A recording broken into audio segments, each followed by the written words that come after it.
Welcome back into Warchant TV for another edition of holiday content, and we're looking forward, everybody, to the year 2022, as I'm sure everybody is. Maybe a bowl in our future in 2022, alongside the managing editor of Warchant.com. His name is Irish O'Fell.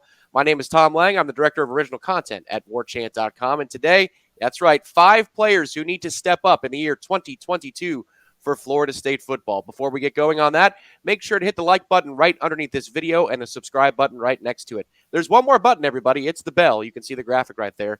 There's a bell. If you hit that after you hit subscribe, every time we go live right here on Warchant TV with our great live programming, weekdays, 1 to 3 p.m., The Jeff Cameron Show, Seminole Headlines. We've got Wake Up Warchant Live once weekly. That's with Corey Clark, Aslan Hajavandi. We've got recruiting chats with Michael Langston. Those were hot and heavy back in December, and I think they're going to be again for the transfer portal and the signing day that is in February. All that and more. I'm missing like 75 shows that we offer right here at Warchant TV. Hit that like button and the subscribe buttons. But for today, Irish O'Fell, we're going to lead with you because you wrote this piece for Warchant.com. We're going to discuss it. 5 players who need to get better, who need to take a step forward for Florida State to have success on the football field in 2022. Who's the first player that comes to your mind, sir? Yeah, just to kind of preface this, I did want to say that if you look at the last piece we did, which people can find, that you wrote, that we did a video with, was 5 players who did step up in 2021. It's interesting to note that a couple of those guys weren't even on anybody's radar coming into the season. So right now we're picking 5 guys who need to step up. There might be other players who do. There might be players we're not even thinking about right now. But these are the ones of the guys that played this year, had roles, maybe even starring roles, who we feel like need to take a next step for Florida State to take that next step and become a bowl team, as you said. I'm going to start with Cam McDonald, tight end Cameron McDonald, who will be a third-year starter in 2022. He announced recently that he's going to come back for his senior year. I don't think there was a lot of drama about that. He only had 20-something catches, a couple of touchdowns. It's not like he put up big numbers, but the thing when I think of Cameron McDonald and what you want to see out of him is to become a dependable, consistent weapon, game in, game out, play in, play out, series in and series out. He's a guy that's had some splash plays. He's had some big catches and some big moments, some acrobatic plays. We see him in practice make a lot of plays.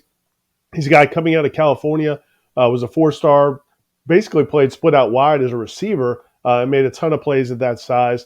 They've turned him into a tight end. It's taken a little time to get the blocking down and learn how to be a receiver in traffic and all that type of thing. But he's got a lot of potential. He's a good kid, I think. He works hard. He really wants to be a great tight end. Well, this year is his chance to prove it. It's the last go-round probably for Cameron McDonald.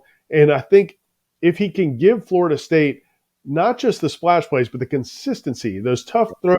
Can you be the dependable guy on 3rd and 7, or when Jordan Travis needs to complete a pass, needs to throw it in traffic and know you're going to be the guy that comes down with it?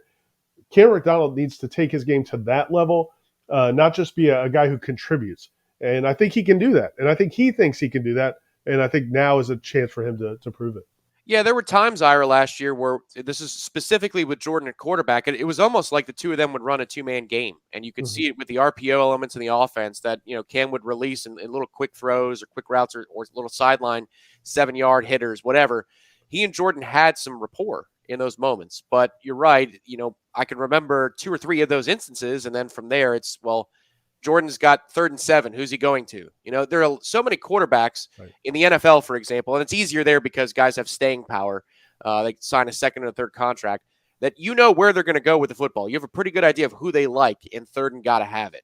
Florida State doesn't have a lot of those targets, but in the Mike Norvell offense, with the way it schemes up one-on-one matchups, you would think that H-back or that tight end position is going to be the place where those one-on-ones are going to be generated. And if you can get open and you can do what you're supposed to do with consistency, yeah, you could see where 87 has a lot more moments where people think that's where the ball is going, and guess what? There's nothing you can do about it. But that's where Florida State obviously is trying to get better with great consistency in the recruiting class and the transfer portal. Is you're trying to find guys that you can depend on. And Cam has been here in the system long enough now that you're right, it's now or never. For me, Lawrence Toafili is that player. We had talked about in the previous video, Ira, how Trayshawn Ward stepped up, how he was somebody who emerged in spring camp, fortified that progress, validated it in fall camp and became a big time part of the running backs, the running back tandem. As it turned out, it was Jayshon Corbin and Trayshawn Ward. Well, Jayshon Corbin is gone now. He's gone to the next step. So it's now or never for Lawrence Toafili. And what's funny is he made enough splash plays, Ira, that you would think, if I just said to you and anybody out there who's a big Nole fan, how many yards from scrimmage do you think Lawrence Toafili had this past season? I bet most guesses would be somewhere in the 400 or 500 range or more. He didn't even touch 250, Ira. I mean, he had just under 120 receiving yards, 75 of which were in that fateful play, right, that amazing moment, the tip Toafili play at Clemson. The thing I saw from Lawrence Toafili this year in some moments was the type of consistency and growth that you're talking about seeking in Cam McDonald. I think there was a little bit more of the depth chart is in the way. Maybe there's an injury that's getting in the way type situation for Toafili. They loved him. They loved to scheme things up for him. But a couple of those moments include there was a long catch and run for Malik McClain, and I think we're rolling the video of it right now. This is against UMass, but it's not about the fact that it was UMass.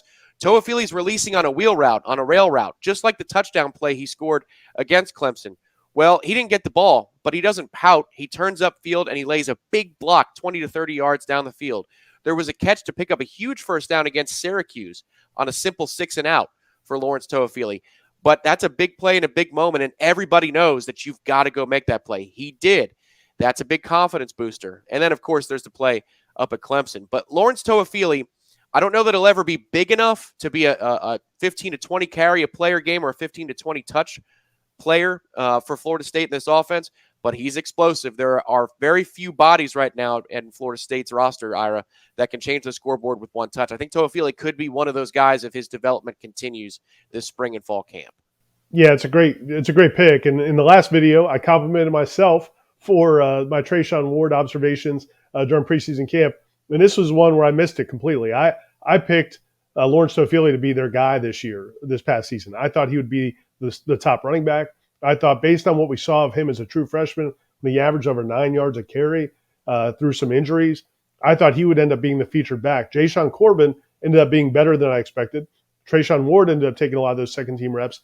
And the other thing that happened, I think, with Toafili was, remember that early in the season, I think it was the Jacksonville State game, where he did not play well. He didn't hit some runs. He got some key carries in the second half of that game where they got nothing instead of going to Corbin or Ward.